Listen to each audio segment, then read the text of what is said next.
Speaking of which, the next story is yours, and that is cis men attempt to prove trans women have an unfair advantage in sports. Right. I definitely did not just blank and get really distracted and stuff. I'm really Uh, sorry. it's not your fault. I'm just bad at my job. Begins at Trinity Uh, College. I'm not being paid enough for this. Sorry. um, yeah, a male student at Trinity College entered a women's race in order to criticize the college's trans-inclusive policies and the alleged unfair advantage trans athletes have. 22-year-old Con O'Leary complains that all he had to do to compete in the women's 5 kilometer race was check a box saying he was female and declare himself female when collecting his race number. Yes, this again. Funnily enough, he came second. His time of 20 minutes and 21 seconds was beaten by 8 seconds and only beat the third place winner by 1 minute and 18 seconds. I should note, this is in spite of him being 6'5", which, as well as making him an outlier even among men, is probably a pretty decent advantage in a foot race, regardless of what gender you were assigned at birth. So, of course, a lot of people were quick to point out that O'Leary came second, but I don't see much discussion about the intense misogyny that's underpinning this whole issue. I imagine a lot of people will argue, if they looked at the article, that O'Leary's time was nowhere near the winning male times of 17 minutes and 53 seconds, 17 minutes and 10 seconds, and 16 minutes and 58 seconds. That, if any man could compete with women, then, one of these ridiculous times that no woman could hope to beat, they'll get them in the women's division. But, that's kind of part of my point, is that women as a group are outperformed in sport by men as a group, and top women athletes are also generally outperformed by top men athletes. But this is very important. Top women athletes are not outperformed by men as a group. In these discussions, we have this idea that since women are outperformed by men, that means any man can beat even the most skilled and accomplished woman, or at least that most men can beat even the most skilled and accomplished woman. We're going to put a pin in that. So O'Leary didn't come up with this brilliant idea himself. He was inspired by Zuby, a rapper who identified as female, so he could break the British women's deadlift record and the UK women's bench press record. Now, did he actually beat these records? I can't say, because the only evidence we have is a couple of videos of him lifting an amount of weight. He never shows us the values on the weights. He never shows us him putting them on and never counts them up. It's just, there are circles. What is amusing, though, is Zuby did at least claim he lifted 230 kilograms, which isn't enough to break the 238 kilogram deadlift record. Though he did allegedly follow up with a 260 kilogram deadlift, so it's possible that he broke the record after all. Or he just changed his story. Except no, he didn't. Because here's the thing. His performance was never verified. If he never made a genuine attempt to challenge a record. Because the thing with records is you can't just do a thing on camera and then say, I beat the world record, give me my prize, please. It has to actually be verified. You also only get a couple of chances. That's another thing. People are like, it's not a case of weightlifting champions can do again as many times as they like. They're given a slot, an amount of times they can try, and then they have to move on. It'll be another year until they're allowed. If it's just a video, he can just keep doing it again and again and again until he eventually gets a good take where he kind of holds it up for a bit. Sorry, but do continue. That's a good point. Don't. Yeah, here's the thing. So the whole reason he's doing this is to say, self-ID in sport is ridiculous. Look at this thing that I can do. But if he had made a genuine attempt to challenge the record, and I know this because I specifically looked up the British weightlifting guidelines, he would be disqualified immediately because these guidelines require, these are basically the same as the IOC guidelines. They require trans female lifters to bring their testosterone within cis female levels before they can compete as women.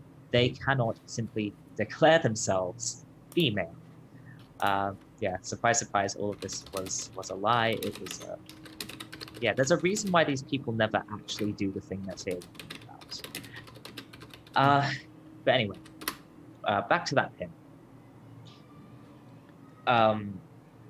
You know, notice how even in the unrestricted low-level competitions, the only men who compete are the ones who are trying to make a point about the dangers of self-ID. Even though men can compete in women's divisions, they don't want to. Why? Some of it is just, you know, men not being terrible and like just competing in their category, because why would you go and compete in a category that isn't yours? But in the case of these hypothetical men who will do anything in their power to win, the reason why they're not doing it is because of misogyny, I think. I think maybe this is ridiculous. We'll find out. Like I said before, a lot of people think that the average man can beat even the most skilled women in sport. So if a man does go into the women's division just so that they can, you know, come first place or you know, do a better job, get a medal, they're not going to feel very accomplished, because from their perspective, it would be like coming first in a race where you're the only runner, with this added thing on top of you know, essentially like stealing the prize is kind of like stealing candy from a baby. And then as for the men who deep down know that their chances of winning aren't that good, they're probably going to feel worse if they don't win, because, you know, for a misogynist, it's one thing to lose to another man, but losing to a woman is like losing in a race where you're the only runner. So this whole discussion, we're beginning from this assumption that the vast majority of men are inherently better than even the best women athletes. It's no wonder that the only people using self-ID to compete in women's divisions are women who genuinely want and need to be there. Yeah, on that note, sorry, yeah. Go ahead, I'll finish up after you. No, you can finish up if you want to wrap up any of this. I was just going to go on like the facts that differences in performance does not necessitate differences caused by biological factors, because like this is the fallacy that a lot of people jump on. There are these things called extraneous variables in science. If you've done any science, statistics, you know about this. What an extraneous variable is, it sounds scary, what it actually is things we fail to take into account that will affect our results. So say, for example, we want to study the strength of a light bulb, right? Okay, we get a, I think it's a lumimeter, I believe they're counted, and it counts how many lumens are put out by the light, okay. We measure it, and we get these two different numbers for these two different light bulbs, etc. An extraneous variable would be the light coming from outside. If, for one of the studies, I had the windows open and it was bright day outside, the sun was shining in, that would impact the results for that light bulb. If the light coming in from the sun wasn't the same, say for example I covered the windows for the other light bulb, then it wouldn't get that boost. So that's what an extraneous variable is. So what's the extraneous variable when it comes to the athletic prowess of men and women? Well, from the very moment a child is born, a doctor looks down at their genitals and decides, based on them, it's a boy or it's a girl. And one of the best established things in psychology is how different we treat boys and girls. One of the older studies into this looked at the language people use when like encouraging or describing babies. And what they did is they took an infant and they put it in a blue sash, meant to represent boy, and they found that when it was put in a blue sash, adults that were holding the child were saying, "What a strong boy! He's gonna be athletic, yeah." Like if they grab their finger, "Oh, he's got a really good hold there. He's gonna be, throwing the ball about in no time." If they put it in a pink sash, "Oh, what a beautiful little girl. She's gonna have such a lovely face when she grows up. She's gonna be a real heartbreaker." The funniest thing is what happens when you put them in a white sash and you do not tell the adults the gender of the child. Suddenly things change. They show visible signs of distress. They also use more gender-neutral language in how they describe the child. But the thing is, this sort of reinforcement from the very day you were born continues throughout the rest of your life. Boys are taught to be athletic, are taught to be sporty, to go out, to do this. Girls, kind of discouraged on that. Normally it's a case of, like, with girls who, like, all they want to do is sports, is the parents will fight them for the longest time. They'll hit a point where the parents will just go, "You know what, just go ahead," and then they'll support. But like everything from the words of how we describe children to the toys they're given to the games they're expected to play, all of this reinforces the idea that boys should be sporty, girls beautiful.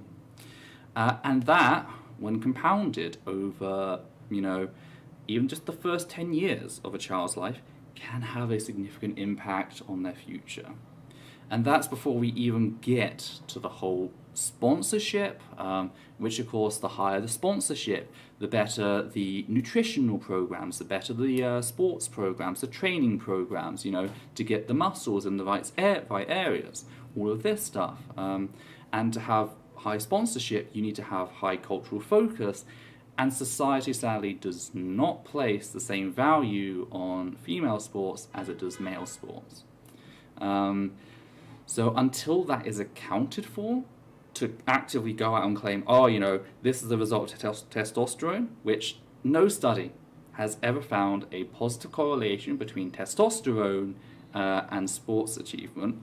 To go out and assert that that is the cause is failing to get rid of your exogenous variables. It's failing to account for the science, and it is just a mess. You would need to raise 2 children in identical situations. Well, 2 wouldn't be enough, but it'd be a start. You need to raise enough children in identical situations, or to account for these things, before you can even begin to get there. And again, there have been studies that have looked into the correlation between athletic prowess and testosterone, and there's actually they found that cis men with lower rates of testosterone are overrepresented at the professional level. So it is a complete mess when it comes to the whole idea of testosterone as this super drug. It's kind of it's the exact same thing when it comes to brain force. Testosterone is going to get you smarter. It's the exact same thing.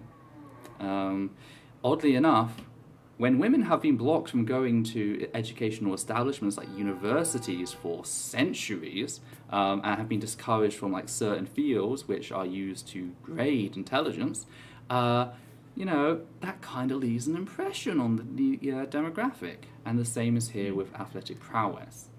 So, I can guarantee you after 4 years on testosterone, it doesn't magically make you smarter. But yeah, if anything, I've probably gotten worse. All you're doing when you are parroting this narrative that testosterone is a super drug, is you're just feeding people what's the conspiracy theorist in the US? Alex Jones.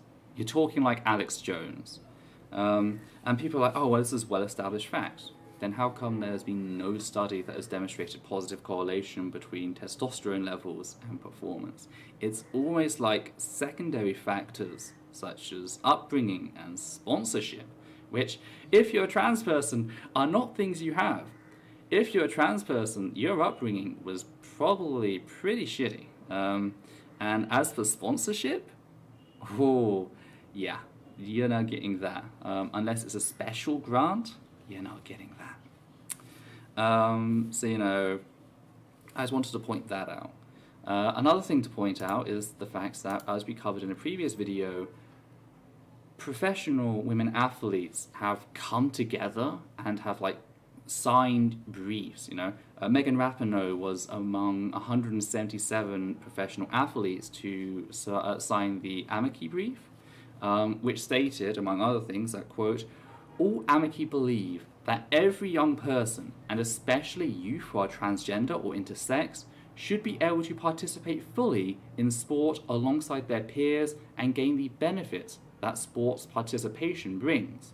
This is especially important for transgender and intersex youth.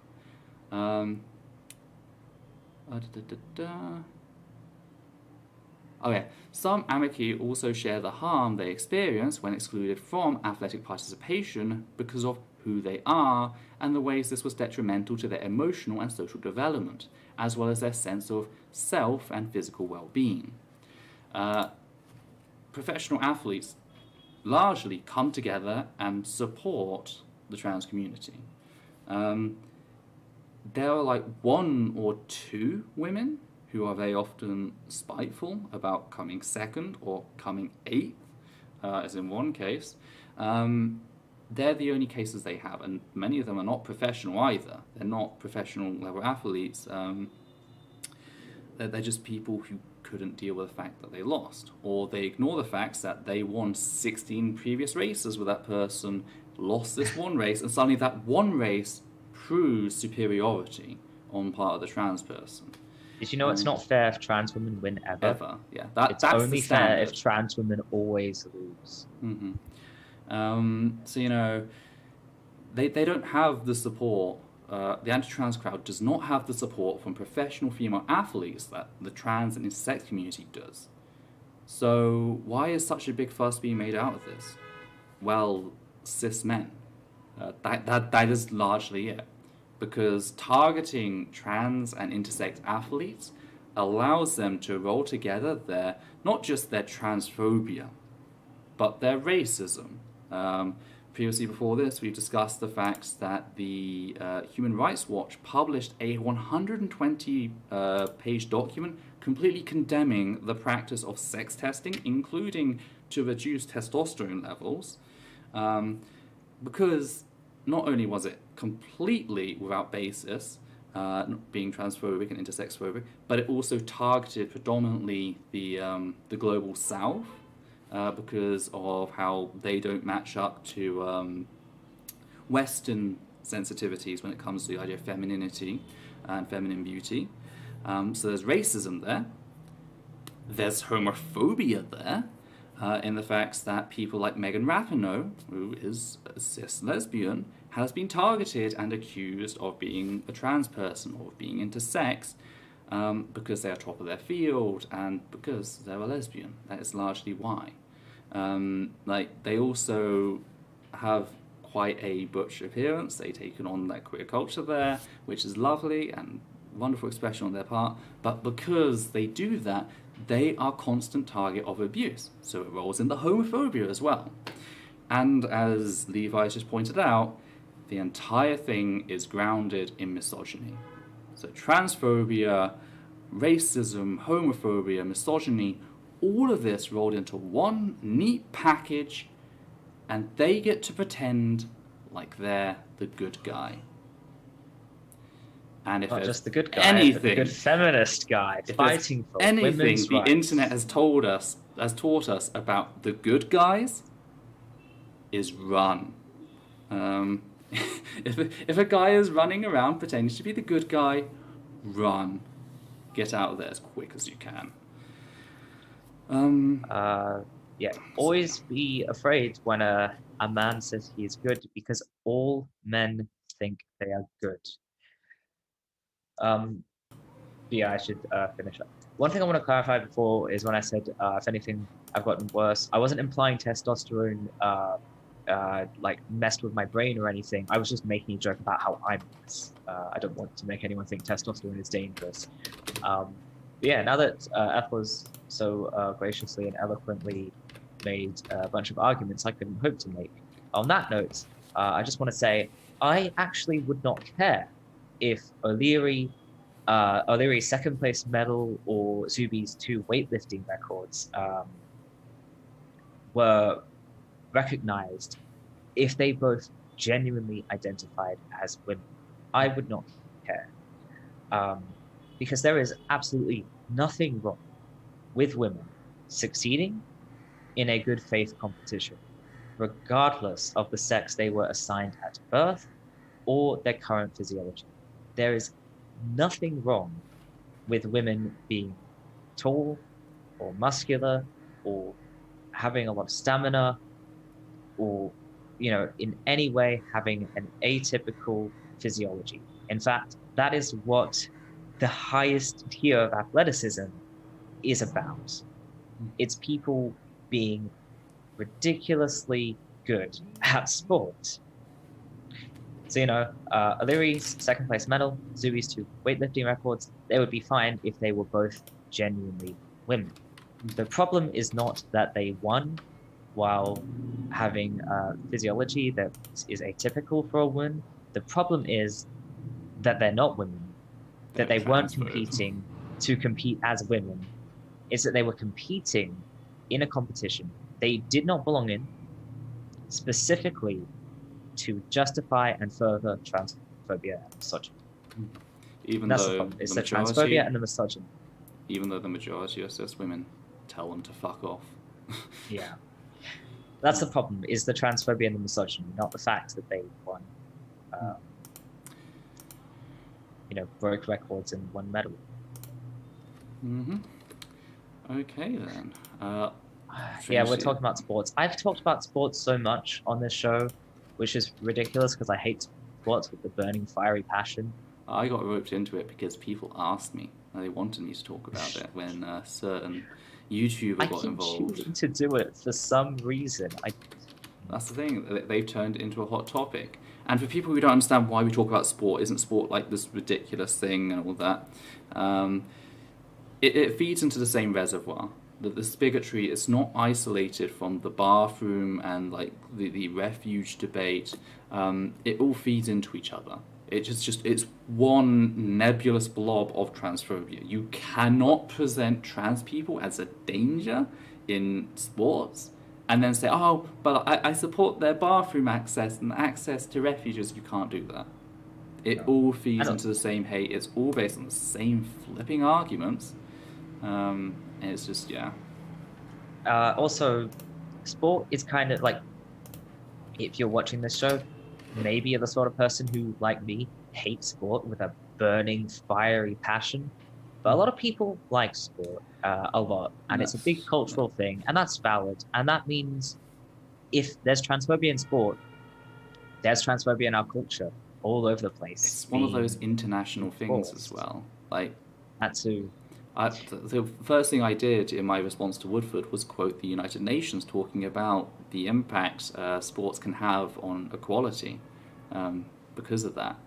Like it can normalize people, it can present them, it can give them a face, etc.